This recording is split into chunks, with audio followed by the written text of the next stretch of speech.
Well, hello everybody, welcome along from Barcelona, where it's a beautiful time of the year to be in this part of Spain. Round 5 of 21 in 2019, the Spanish Grand Prix, and it could be the last time for the foreseeable future that we come here to Spain for a World Championship Grand Prix, giving us this epic wheel-to-wheel duel, the sparks flying from underneath the cars before Mansell slipped through on the inside. Fast forward to turn 3, Romain Grosjean didn't like it very much last year, spinning around and taking out Nico Hulkenberg and Pierre Gasly in the Toro Rosso as medium and soft. Of course, it's the C1 the hardest, C2 the medium, C3 the softest tyre, and the rear tyres have had their PSI adjusted overnight from 20.5 PSI to 19.5 PSI. Anthony Davidson and Paul di Resta have driven these Formula 1 cars. They can tell me if that makes any difference or not.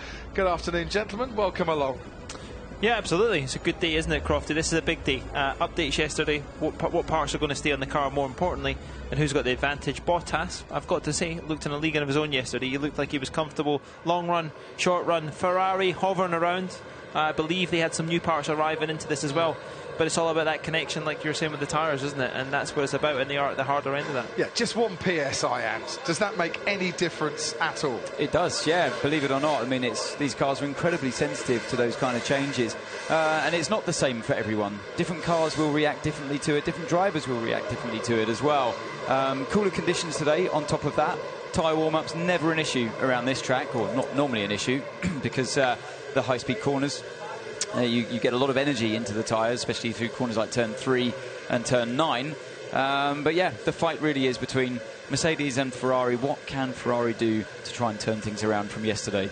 And it throws a balance in it, like you're saying. You know, the big thing today, obviously, like Ant said, is the cooler temperatures, which naturally give you a better rear. It would make the car understeer a little bit more. And combine that with that pressure drop, that helps in that scenario again. So the teams will be dialing front end in. Who is that going to help?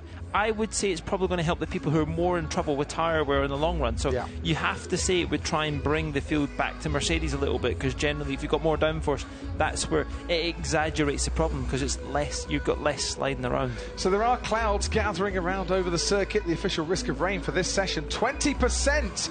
So the rain in Spain might not be just on the plane. Karun Chandok, I hope you've got your brolly. I haven't, but I think I ought to go get one, Crofty. I can see you guys up in the commentary box looking nice and comfortable with your roofs above you.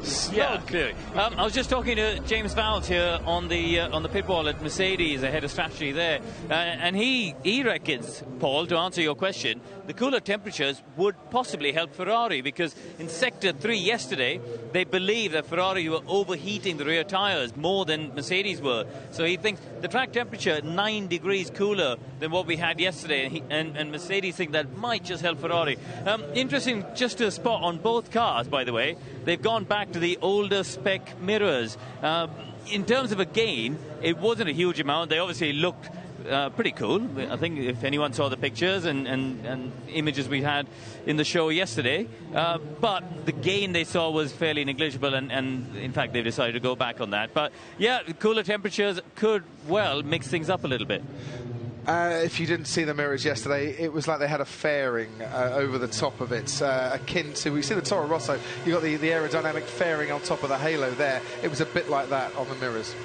Yeah, it was. You know, they're getting more complicated, aren't they? And they're becoming part of the side pod. But these are all the small gains and what they are.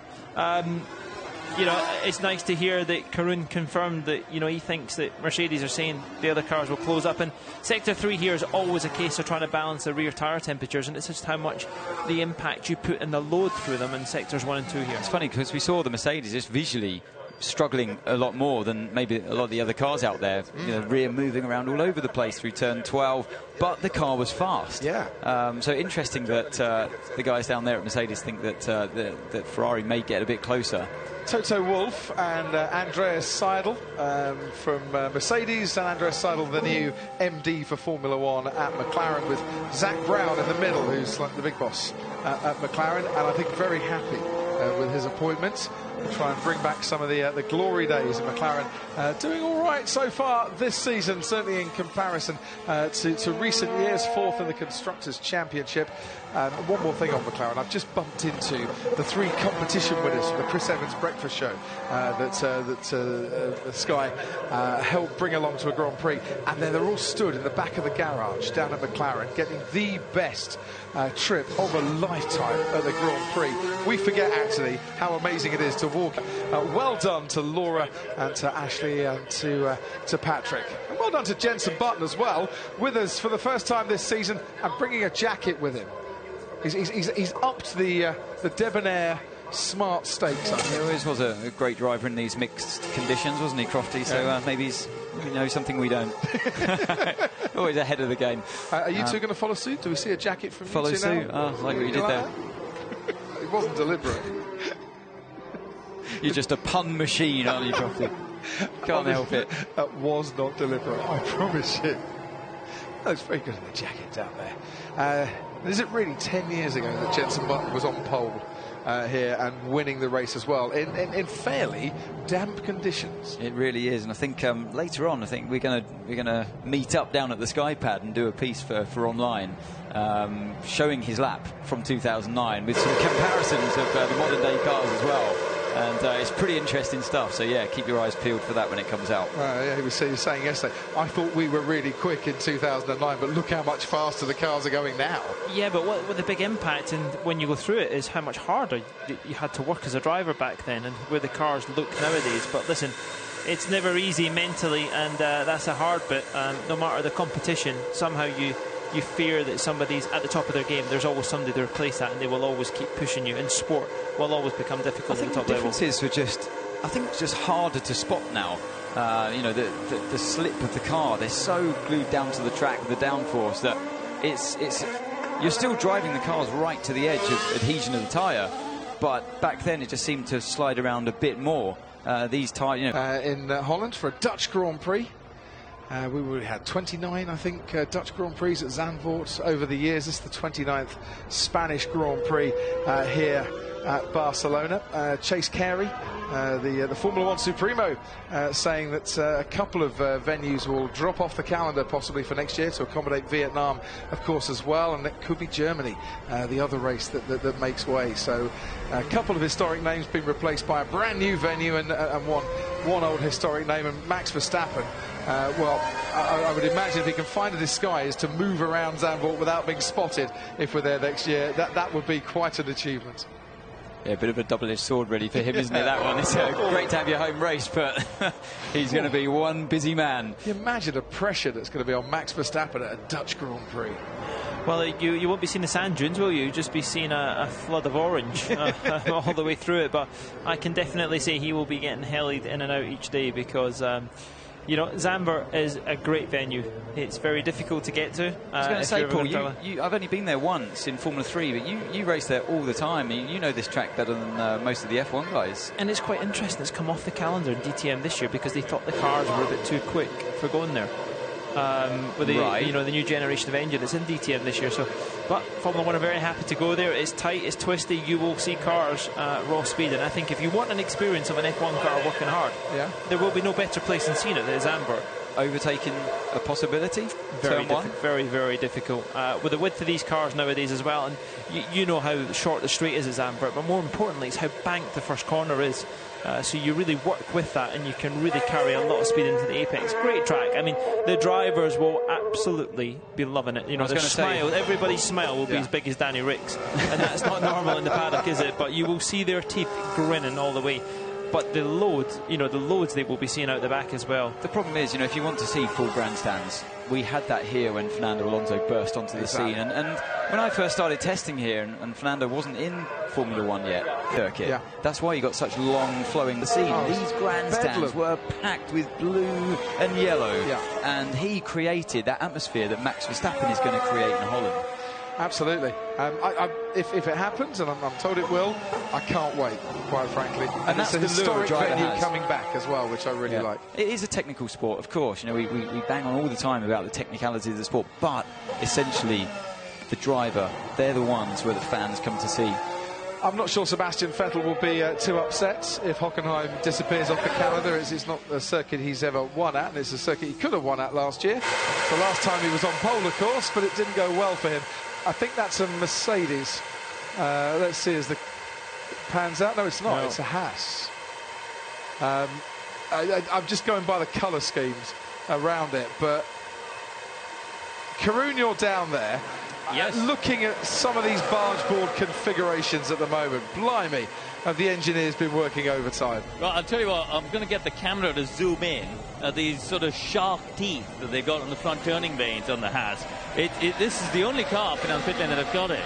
And I was talking to James Key from McLaren earlier in a bit of a feature that you can see in the qualifying coverage. And, yeah, it's something that other people are now looking at as well. But you're absolutely right. The development, these sort of vertical fins and teeth, whatever you want to call them, on the turning vanes, the barge boards, it's all gone a bit crazy. But good news for Haas is that they believe that this update that they ran only on Grosjean's car yesterday has worked really well. It's given them the information and the confidence to now put it on the other car, and they really are happy with how yesterday went. They thought they had a good balance, and their biggest concern, of course, has been tyres on a Sunday. But in terms of quali pace, they do think that they've got a good chance to get in amongst the Red Bulls, especially if Pierre Gasly isn't able to make the step forward that he's hoping for at Red Bull. They do think that they can get in amongst it on the third row of the grid. I'm thinking that those sharks' teeth are a reminder by Haas to children throughout the world as to what happens if you don't brush your teeth twice a day. And a very good reminder it is too. Right, Charles Leclerc, 1:19.3. That's the first time in anger on the board. There we are. Another reminder, children. Go and brush your teeth if you haven't already. You brush twice a day, Andy. Of course. Not a spectacular lap time so far by the Ferrari we're seeing. Given the track temperature that much cooler, you'd expect it to be quicker. Losing about 8 tenths in Sector 1 to what we saw when they were getting down into the qualifying simulations. Vettel beats that by quite a comfortable margin, actually, an 18.9, but I would have still expected them to be kind of down in the same pace as where they were in P2. You can see Bottas getting all suited and booted there, and you can see the straw, obviously. That's obviously ready for the race. He won't be using that today, but that's ahead of tomorrow. Now, I read a report, I think it was in the Sun newspaper, about how Mercedes save weight in their car. So the headline was, Lewis Hamilton has no seams in his underpants. It's not, his boxer shorts, it's his fireproof overalls. But they've taken the seams out to save a bit of weight. They've shortened his shoelaces to save a bit of weight. But they also, at some tracks, and Barcelona's one of them, they've run without a drinks bottle to save weight as well. I'm not sure that's a great idea for the drivers, but does it matter a couple of kilos? Well, it does to this man we were watching on the screen, where it certainly did in the past before the weight rule. Yeah. But he's tall, and true. That he had an unfair hindrance there from the rules. There's nothing he could do about it. So some drivers were really starving themselves to try and meet the weight limits because the cars are so heavy these days. In conditions like this, I think it's more than acceptable not to run drinks. I think you could get away with it because you've trained all the way through it. But the big thing is where it's evolved with the drink stored now. It used to be in the monocoque, then it was in the side pods, basically where it could fit. But now they're actually putting it in the front nose and running the cable. And why they're doing that is to get a weight distribution advantage from qualifying to the race to try and balance it. So they're counteracting actually running a bit more because it helps their balance, because you're stuck in that Parc Fermi regulation, so and you can't change anything. So if your rear tyres are going away, you don't want to drink because you want to keep your forward weight distribution. Only drink when the tyres are balanced, boys. I find this fascinating. Let's go down to Karun once again. He's got Zach Brown with him. Yeah, Zach, good to see you this morning. A little bit cooler this morning for you guys. How do you think McLaren went yesterday, and what are you seeing ahead for the weekend? Because you brought quite a big update, haven't you, for this weekend? Yeah, we definitely brought a lot of upgrades, but so did all the other teams for the most part. They worked well. We ran them on different cars yesterday, and then ultimately both in P2. Carlos has been very quick. Lando's catching up a little bit, but on Fridays he tends to creep up on it. I think, as usual, it's going to be very close in the mid-pack. I think we'll be right on the edge of Q3. I mean, looking at the season so far, on 3 of the weekends you've had a very competitive package. Carlos heading out on track here. China was a weak point for you guys. Those long radius corners didn't seem to suit you. Is that a concern here? Because you got a lot of those corners here. Yeah, I think after this race, we will have gone to all the different types of circuits you can race on. So we have an understanding of the car's strengths and weaknesses. China was a weak spot. We know why. I think we'll be better here than we were in China. That being said, we were all right in practice, and our race pace with Carlos was good. Lando was damaged. So let's see what we find out here. All right, thank you very much. Zach Brown, the CEO at McLaren, along with Karun Chandhok, and Sebastian Vettel crossing the line a 10th up on Charles, a 10th of a second, as I said, ahead of his teammate with Nico Hülkenberg and Robert Kubica, the other two drivers with times on the board so far. Early stages here at Barcelona on this Saturday practice.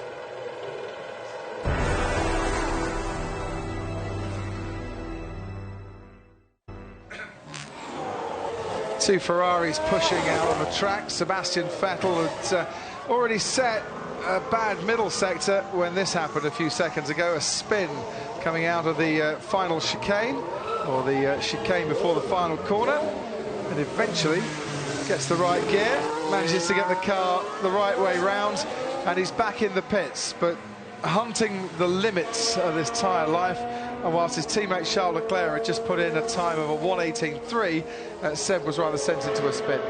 Yeah, just the rear wasn't connected. It looked like it caught in the last downshift. It was interesting watching there. It was just playing it on another screen. Seb's eyes just looking at the exit curve to make sure he wasn't. Guys, on the top of the monocoque, just where the front suspension mounts, as a bit of a guiding vane for the air. They've also got a front wing update. I noticed you can see the split in the top flap. That's a change for this weekend. Alpha sticking with their concept. The outer edge of the front wing flaps, you can see it dipping much lower than pretty much any other team on the grid. So yeah, they're pushing on with their updates. They haven't got the upgraded Ferrari power unit or the update to the Shell oil here this weekend. They're holding that back, possibly for Canada, although they might run it in Monaco, they say, just to see if there are any issues. But yeah, Raikkonen heading out on track with that updated Alfa Romeo. Thank you, Karun. And to add to the line himself with his teammate Daniel Ricciardo, Carlos Sainz and Hamilton struggling to find the groove this weekend. I think he's struggling to find the groove generally. Bottas is obviously pushing, so then as a teammate, the team reference that car and they say, well, that car is delivering. But Bottas looked in control yesterday. We see that move, well, that step of oversteer that Ant was talking about. And that's just clearly just lacking temperature. Yellow flags in Sector 2. What's happened there? That's we are in Sector 2. And Bottas. Valtteri Bottas into the gravel. Oh, this could spoil his day, couldn't it? Well, he's kept the engine running, at least, but it ain't going anywhere because the car. That was an outlap as well, Crofty. Yeah. That's the outlap. I did see him go out. So it's turn 5, and they've red flagged the session as well because they're going to need to push that car away. Your world championship leader as well. Oh dear, Valtteri Bottas yesterday, absolutely perfect. Fastest in both sessions. No one's won after being fastest in the practice session. Cold tyres again. We've seen this happen so many times this year, haven't we? These cold tyres. Drivers just losing control. It was Valtteri in turn 1 in Shanghai. Kimi Raikkonen turn 2 in Bahrain. It's not the first time we've seen this. No, it certainly isn't. And I wonder if that car is recoverable from there to get back to the pits again to get Valtteri Bottas out. You can go back out if you red flag a session. It's just not qualifying. You can't go back out, isn't it? Stuck. Red flag. That's what we want to see. If you make a mistake, you get stuck in gravel, not these big tarmac runoffs. Well, I agree with you. There has to be a penalty for driver error, but is that penalty going to be Valtteri Bottas misses the rest of this session, or will he come out for 10-15 minutes at the end? We'll wait and see on that one. Good service road around here, isn't it? Yeah, it's very close to the pits where he is. Well, the fans getting a decent view, and I'm sure there's a few cameras being trained on these stricken Mercedes. Karun's down in the pit lane though. Yeah, I wonder, guys, we saw this in pre-season testing, people at turn 5, Kimi Raikkonen and a couple of others, Alex Albon, all dropping it on the outlap. I'm wondering, these cooler temperatures, and don't forget, this year, the rear tyre blankets can only go up to 80 degrees, as opposed to the 100 degrees they had in previous years. And that's where the drivers are really struggling on the outlaps. We saw it in Baku as well, Trophy, if you remember, a number of people struggling. So, yeah, I think there's an element of that coming to blame here? It's a very good point. The track temperature 28 degrees, significantly down on yesterday. You wonder though, by the time you get to turn 5, have you not got some decent temperature? You've had an outlap. Well, he's on his outlap, sorry. You've had a few corners by that stage. The understeer Vettel had through turn 13. By the time he turns into turn 14, the rear lets go. So it's like a mixed message coming through from the car there. And that answers a question why we saw Vettel and Leclerc improving later in a run rather opposed to the first lap. But what that means is Q2, they're not going to be running the medium tyres or hard, are they? They're just going to be straight out in the soft. You know, you can't take any chances when you see that. That's unusual to see the car. I'd like to see what he did through turn 3. You know, what kind of speed was he carrying in turn 3? But it's all it takes. Just it seems on these new Pirelli tyres for this year, this shiny surface they have, and such a slow speed corner as well. So slow. He's a bit unlucky to get it beached and to get it stuck there. I mean, normally you go off into the gravel, and yeah, you've got to tread carefully, but you're normally able to get it back onto the track again. Not when it stops like that. No, exactly. Gravel, it's big boss definitely on the beach. Well, the championship leader stuck in the gravel. Sebastian Vettel and Charles Leclerc, first and second. And Lewis Hamilton struggling with warm-up issues as well on the medium tyre. Paul said, well, they weren't going to be going out in the medium in Q2. Today it's what they did last year. They managed to get through into Q3. Everyone apart from Fernando Alonso could change in these temperatures.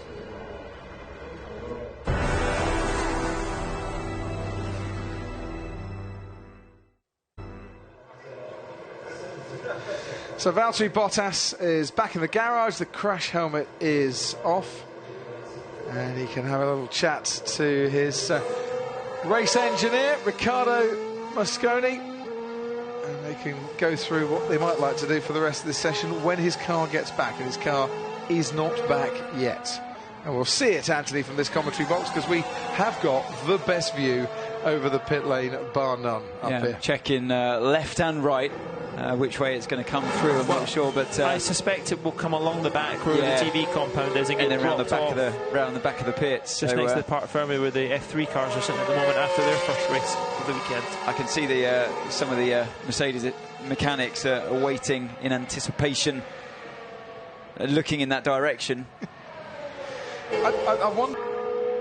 I love the commentary boxes here. We are right at the top of the grandstand. It's a brilliant view, and with this brilliant view, Paul di Resta, take us through a lap with Kevin Magnussen as his teammate Roman Grosjean comes out. Magnussen's into turn 1. Yeah, DRS is open, obviously, through turn 2, which is nearly flat, through 3, which is just pick your line, fingertips, don't scrub too much speed. 5. Wind the lock on, you don't need to worry too much about the apex, and there you find yourself down the hill into turn 7. Lewis Hamilton going third fastest, Kevin Magnussen 10th fastest on the medium compound tyre, 2.5 off the pace. And we can go down to the Toro Rosso pit wall. Franz Tost, the team principal, is with us. Franz, good afternoon to you. A very different day to yesterday. Yes, good afternoon, Crafty, and to all the Sky viewers. Yes, it's completely different. Today we have much lower track temperatures, and this needs to warm up the tires in a completely different way. I hope that we can get it together and that the drivers manage to treat the tires in a way that they can get most out of it. So obviously you'll have gone through that in the team's briefings, and the need to do all of that. In terms of yesterday's performance, were you pleased in the end with the competitiveness of the car? Yes, we showed a good performance, and we demonstrated that we are in a position to come into qualifying 3 and to score points here. That's the target. And in terms of the pace of your car in these cooler conditions, does your car respond better to a cooler track temperature? Is this a benefit to you in the way that you might not be overheating your tyres in that final sector so much? Normally I would say it's better for the rear tires, because sometimes you have problems to overheat the rear tires, and therefore I hope that the low temperatures, track temperatures, will play into our cars. And it's really tight in that midfield once again. It's what we've expected all season long. Whereabouts do you think you stack up? I think the first 8 positions are fixed with the 2 Mercedes, the 2 Ferrari, the 2 Red Bull and the 2 Haas, unfortunately. And then hopefully we are coming as the next team. Yeah? But we will see. The midfield is very, very tight. you can get it together and you are placed on 7th, 8th position, or if you don't get it together, you are 16th, 17th, or even worse. Yeah, I'm looking forward to it. I think your nerves will be shot to pieces, France, by the end of qualifying, but we'll come back to you a bit later on. Thank you very much indeed for joining us as we finish the lap with Danny Kvyat, and as he crosses the line, he goes 5th fastest, Kvyat, actually, with a 1:18.8, 6/10 off. Decent lap. Yeah, very tidy lap, isn't it? It's obviously on the soft tyre. The one standouts at the moment are Hamilton and Verstappen on the medium tyre, who Hamilton very close to what Ferrari have done, and Max kind of in the game. The feeling in the paddock last night was, I'm not quite so sure it would be the case, that Red Bull could challenge Ferrari, if not today, but more importantly tomorrow on the long runs. That's their belief. That they've got the race. And that first preparation lap for when they push. So what are we looking at here? So going to hit the big curve on the exit. Well, all the dust. He's gone very wide in 9, but he's on the limit. We're going to see some nice sparks fly, perhaps. Oh, yeah, it's really wide. But he's still massively committed. The DRS, the line comes up very quick. The DRS line comes very quick after that corner.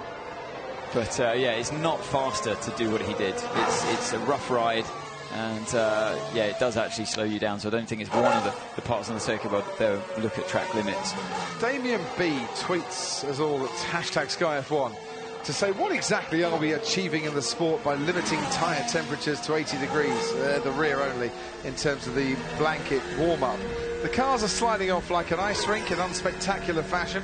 The drivers can't push, they've clearly got less grip, and the constant tyre talk is overshadowing the racing.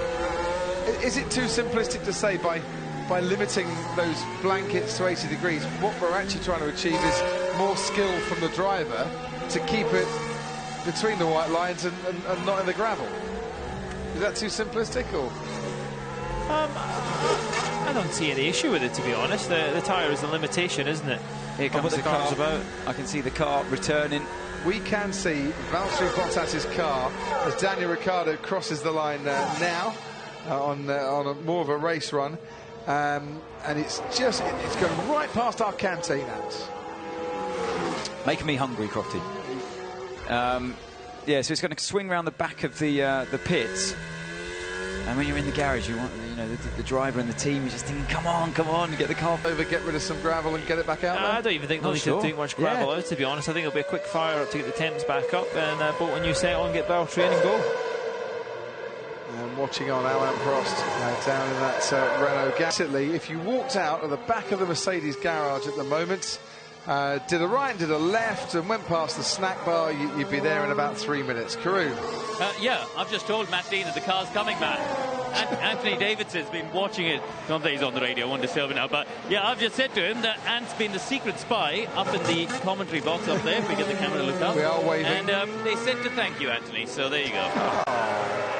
Eagle-eyed scout. Yeah, Anthony actually, Davidson. Valtteri Bottas has gone, in true Valtteri fashion, straight back to the espresso machine, by the way. He's been sitting in the chair. He's already got the espresso in hand, chatting with his engineers at the moment.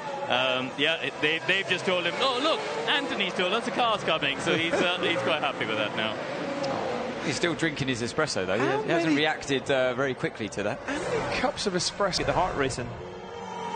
What you mean? It's like you with a certain fizzy. We go from 5 beats a minute. The stiffer compound in the last sector is going to help because it's going to overheat less, isn't it? And I wonder if that's where the benefit is coming, or whether they'll just improve in the first part of the lap. Here's Verstappen down to turn 9. Turn 10, the hairpin. Yeah, so a lock up, runs a bit wide, and yeah, I think that's why he only went yellow in the final sector. But he was really pushing on through 13, 14, and 15. The car looking pretty good around there. It's interesting because if you look at the Albon was just slowing to let Sainz pass, wasn't it? Toro Rosso's right up there today, isn't it? But look how close it is. 4 tenths only takes you down to P14. And the Haas not looking quite as shiny as it was yesterday in its performance. Grosjean P8, he was consistently right up there all day yesterday. Well, the thing is, they back-to-backed the new upgrades. Grosjean's car taking them on and Kevin's not for yesterday, but in completely different conditions. to the ones we're seeing today. So all their work, all the team's work was done to evaluate the new upgrades. P3 running the upgrades went onto Magnussen's car, and he's up in P5, and that would explain a lot. So I don't know if Karun's got any more info on that. Yeah, it is. It's on both cars now, guys. Both cars. Yeah, it is definitely on both cars. I spoke to Gunther Steiner at the top of the session, and he said, yep, he and the Aero guys, actually Ben Agathangulu, the head of Aero, and is here as well.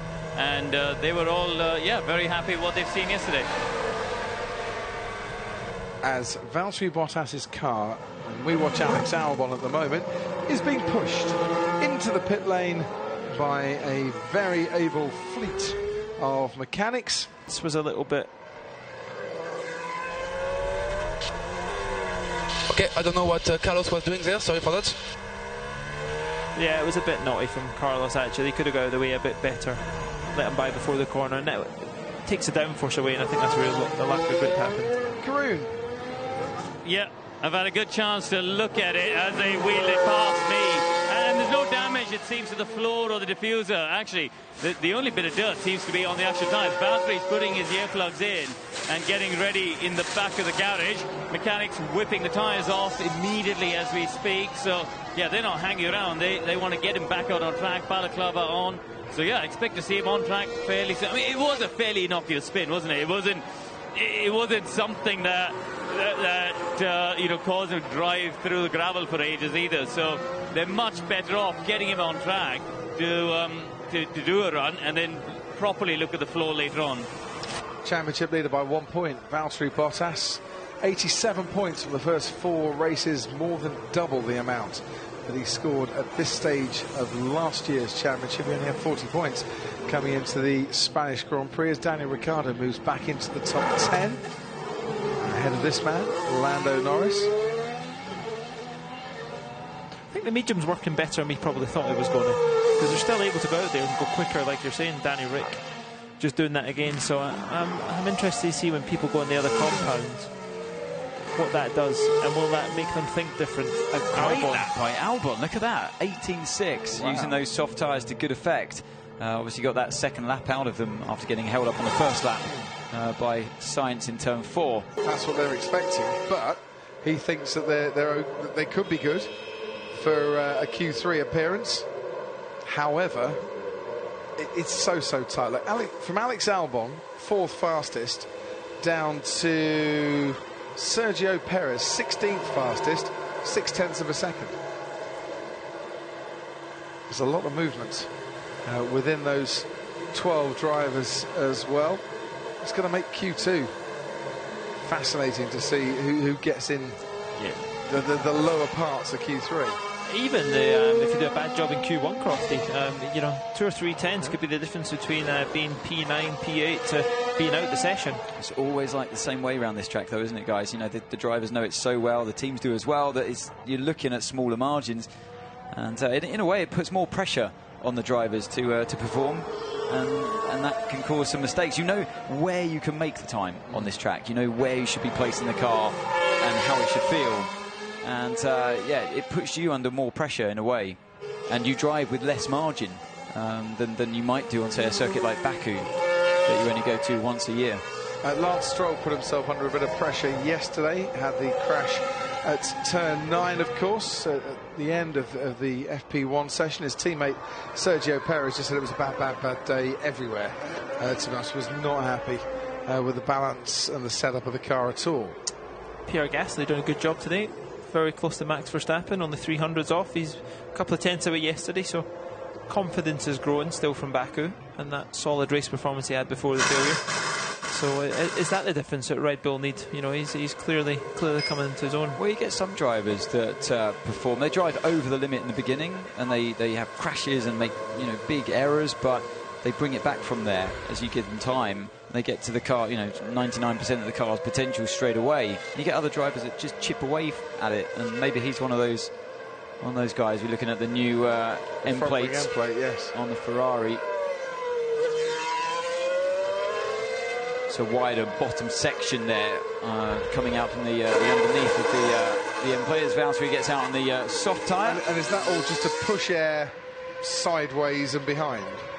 You sound like Simon Lazenby. Yeah, Simon Lazenby would come up Y250 next. He'd come up with Y250. I'm just going sideways and behind. I can tell you right now, it's way above my pay grade to try and understand how aerodynamics work in an F1 car. And I'm sure Anne will probably agree with me. It's a dangerous, dangerous thing to try and predict. We can't see wind like Adrian Newey can. And Simon Lazenby.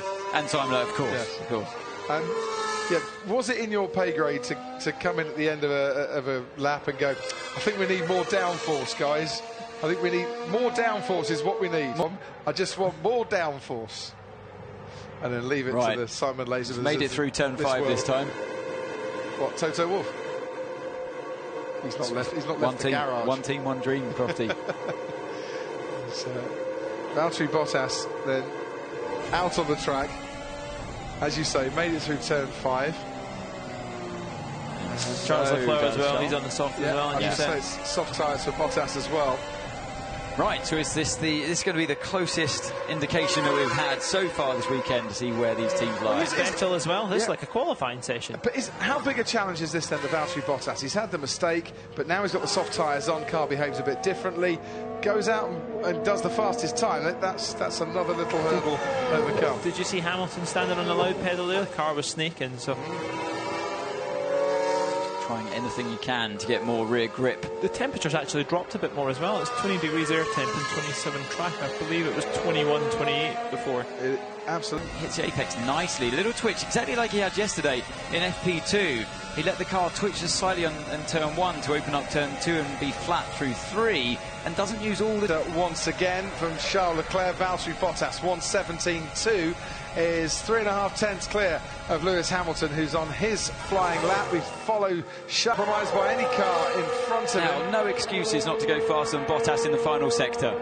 So has he done it? Well, it's a 26.5 in the final. With traffic. Still manages to get a better sector time.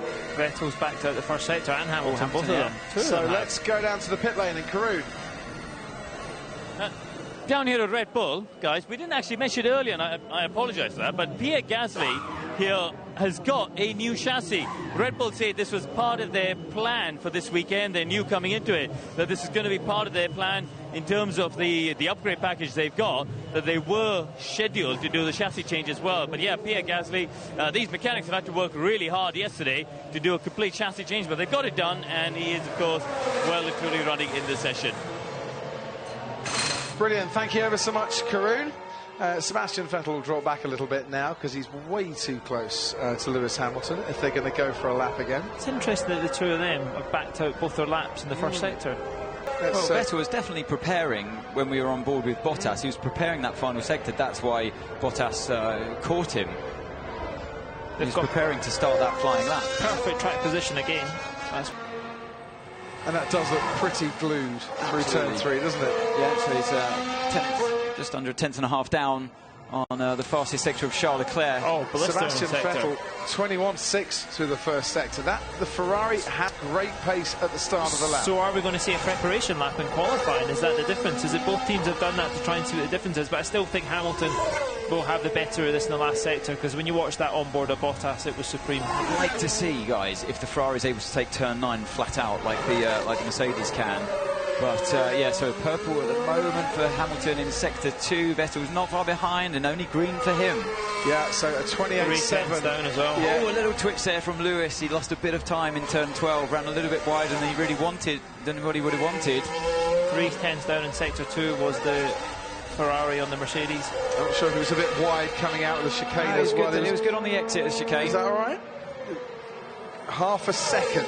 Hamilton over Charles Leclerc. Sebastian Vettel crosses the line. Whoa, 6 tenths down. He must have made a mistake in sector 5. But we asked this question a lot yesterday. We'll keep asking it here because I think the answer's becoming apparent. Grosjean 17.1. Yeah, the Mercedes hanging on to its tyre life a lot better, it seems, over the course of a lap. Or is it that the Mercedes just a more compliant car, likes those slower speed corners? It's been the same story all weekend. It must have a bit more downforce, and that's why the Ferrari is better in sector 1. Maybe the power unit from the Ferrari, they will that upgrade this weekend. Maybe that's helping them in sector 1, but certainly the Ferrari's got the pace in sector 1. It hasn't got it in sector 3. The Haas, that is blisteringly quick, isn't it? To be in front of a Mercedes. Very good. Regardless of fuel, regardless of the engine mode, that's going to put them in a very comfortable position. I mean, that's going to challenge Red Bull. Yeah. I would say. So it confirms what Franz Tost was saying about the speed of that car. They really are, well, maybe not just best of the rest. They're mixing it with the tail end of the top guys. I think Bottas is on a lap at the moment, looking at the timing screens, but it's nowhere near fast enough through the first sector. We're on board with Verstappen. Yeah, this is obviously soft tire, so hopefully we'll fall down into turn 7. There's Bottas, just went P3 on a 17.1. That was wide, Still half a second down, Valtteri Bottas, though. I said he was on a lap and nowhere near where he needed to be.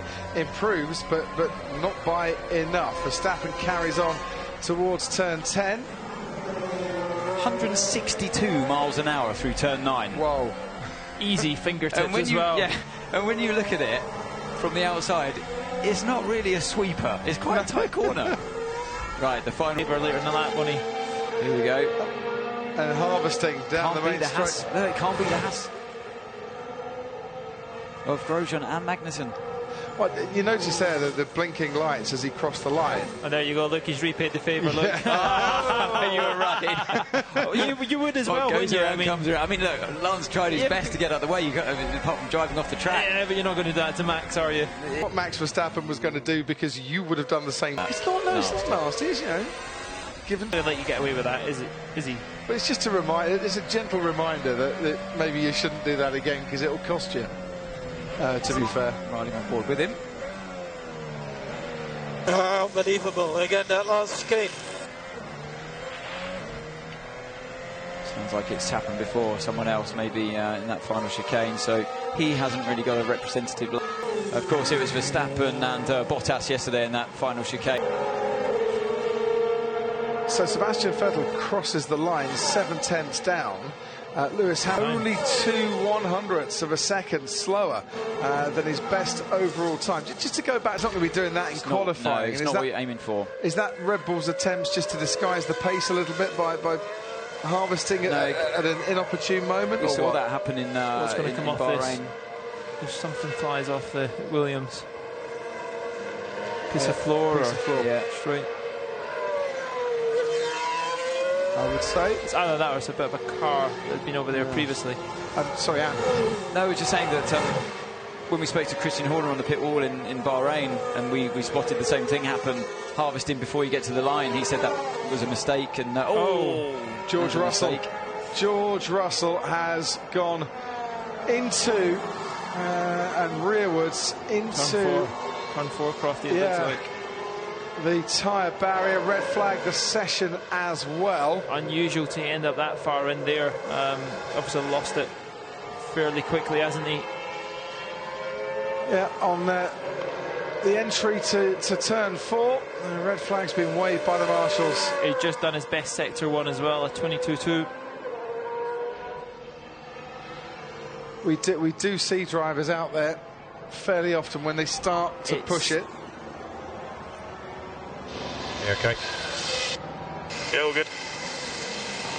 Just lost it from nowhere. You turn in so quick there. You almost turn in flat. You know, it's such a long corner that all the time gain is getting into the corner, and then you want to kind of V it as quick as possible. And then now we're talking about, I can't believe how quick they can get back to throttle. They don't even have to use all the runoff. So into turn 4 we go, and as he said, came from out of nowhere. It was really unusual, wasn't it? Maybe a bit too much rear bias, brake bias wouldn't have helped, but yeah, it's a corner that you don't really brake that hard into. You roll the car into there, carry a lot of speed. So if the car does let go, it's going to let go in quite a quick moment. That's what we were talking about before. You know, the margins are so fine that these drivers are having to manage these days in these cars, and when it does go, it's very hard for them to catch. Race winner here last year, of course, at the Spanish Grand Prix, George Russell, in the feature race for F2, and bringing out the second red flag of this session. You got the feeling for that brief radio message, he doesn't believe that's his fault at all. It's just nothing he could have predicted or reacted any differently to. I wonder if that I wonder if the floor got damaged by running over the curb in the exit of turn 9 and maybe just lost a little bit more downforce than what you would have been expecting. Was that Kubica? Was that Kubica? Was that Kubica? Yeah. Yeah. It's a good thought, but do you remember last year Williams had the problems at Stowe during qualifying? Both Stroll and Sirotkin. That was in the wing, wasn't working, wasn't it? Yeah, when it was just stalling. So, yeah, I mean, he's done the initial turn-in by the time the rear starts to break away. He catches the initial snap, and it snaps again. And that's the one he couldn't correct. Just looks like the rear wing. I would imagine the crash structure is all right. It didn't look too hard. Hopefully that won't be a gearbox change. Not that I think it would make a difference to their starting position, but obviously you just want to see George be able to get out there and qualify and do what he loves doing. And you don't really want to take that into qualifying, do you? The last moment you had in the car was ending up in the barrier. I'm sure it made quite a difference to George Russell, though. He's one of 3 drivers who's out-qualified their teammate at every race so far this season, along with Sergio Perez and Max Verstappen. No race winner in 2019 has topped a practice session at the same event. Is that a bad omen then for Mercedes, who between their 2 drivers have topped the practice sessions, all 3 of them here at the Spanish Grand Prix this weekend? Session is not going to be restarted. That is it for the final practice session. And in the end, Lewis Hamilton being told by his teammates, team race engineer Pete Bonington, he is a teammate really, areas to improve? No areas to improve, Lewis. It's not a bad message to get on the morning of qualifying, is it? Lewis Hamilton's been playing catch-up quite often this year in qualifying, and he sorts himself out by Q3 more often than not, and today he's right there. You've not seen the true extent of what Bottas is going to do. That was a very safe and comfortable lap, wasn't it? Scruffy session for But him, then you can say, after that, the push lap that Hamilton did at top the session, he did a cool-off lap and went again, and went within 300ths of the same lap time. Bottas obviously had that cool-off lap and went again, but just couldn't quite get within half a second of what his teammate had done. But Charles Leclerc did get and bettered his teammate's time within 700ths of a second. Leclerc with a 1:17.09, Sebastian Vettel a 1:17.1. Tit for tat in the early stages there between the 2 Ferrari drivers, and then Leclerc getting the faster of their 2 times towards the end of the session. Great performance by Alex Albon in that session to go P8, Fiat in P11. But you'd say though, Romain Grosjean 6/10 down on Lewis Hamilton. That's a more standout. Yeah, you take that, wouldn't you? For the Haas. Oh, absolutely. Yeah, great performance. And they showed that speed in winter testing here as well. That's been one of the only things that has carried over from the testing we saw back then. And from last season as well, where Grosjean was in the top 10, Magnussen was in the top 7. George Russell gets back into the pit lane once again. The checker flag was out, he'd be walking right past it at the moment. We're down to 0, but there is no checkered flag. The session had ended a couple of minutes before. So the think pool, more to come from Valtteri Bottas. Hamilton made an outstanding lap, really. He's going to be right up there. Can Ferrari close that half a second gap to Mercedes? That's a lot of pace to engineer into your car, to be honest. I think Ferrari will have to surrender today and try and focus on tomorrow, to be honest, if they can do something different. It all sounds a bit ominous, doesn't it? If you're a Ferrari fan. And here is the results. Lewis Hamilton, half a second clear of Charles Leclerc. Valtteri Bottas, 3rd fastest. Sebastian Vettel bringing up the top 5 with Romain Grosjean. It's Max Verstappen for Red Bull, 9/10ths down, although he was harvesting on the straights at the end of that lap. would certainly not have been going full pelt while that was taking place. Kimi Räikkönen, after a poor day yesterday for Alfa Romeo, into the top 10 this morning. Carlos Sainz in his home Grand Prix right up there as well. And Toro Rosso represented in the top 10 with Alex Albon, who outperformed his teammate Danny Kvyat. And Pierre Gasly, who at one stage was looking quite close to Max Verstappen, but on the medium tyre, it has to be said, ending up a long way back.